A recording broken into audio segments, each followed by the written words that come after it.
طلت نوستراداموس لبنان والعالم العربي ليلى عبد اللطيف بتوقعات غير متوقعة.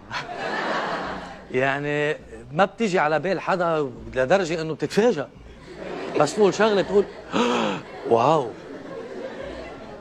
يعني هي بصراحة اجتها على شكل صور.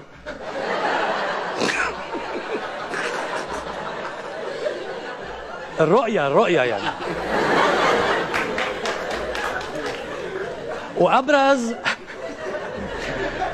وأبرز ما قالته وهبلتنا جميعا.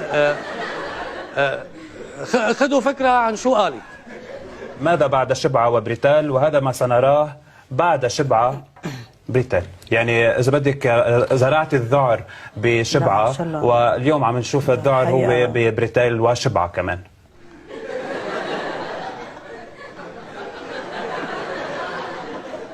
ما بعرف لانه هي ما بعرف انه لانه السواح ما عم بيتكنسوا من بريتال.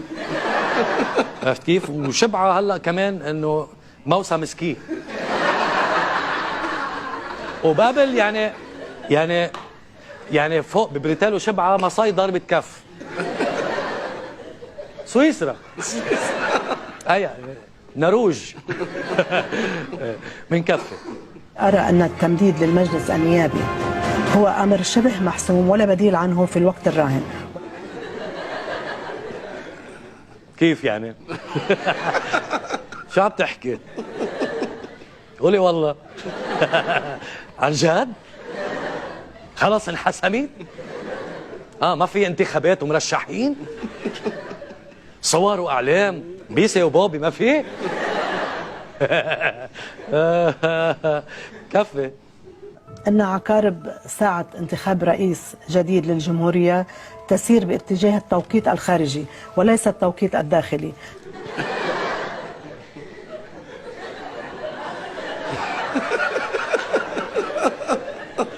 ما هو لأنه بالعادة يعني ما صاير قبل. يعني نحن دايما الرئيس نحن بنختاره، نحن بننقيه. ايه عرفت؟ ولا مرة حدا تدخل. امريكا، ايران، السعودية، مين هول؟ انت واحد منهم فرض علينا رئيس. مين بيسترجي؟ نحن دولة سيادية وعندها استقلالها، نحن بنقرر شو بدنا مين رئيس. نحن كل شيء. نحن بزمام الامور.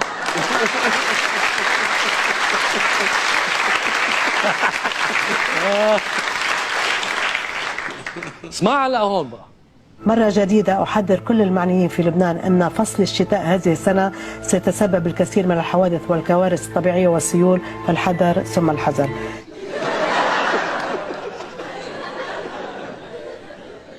ها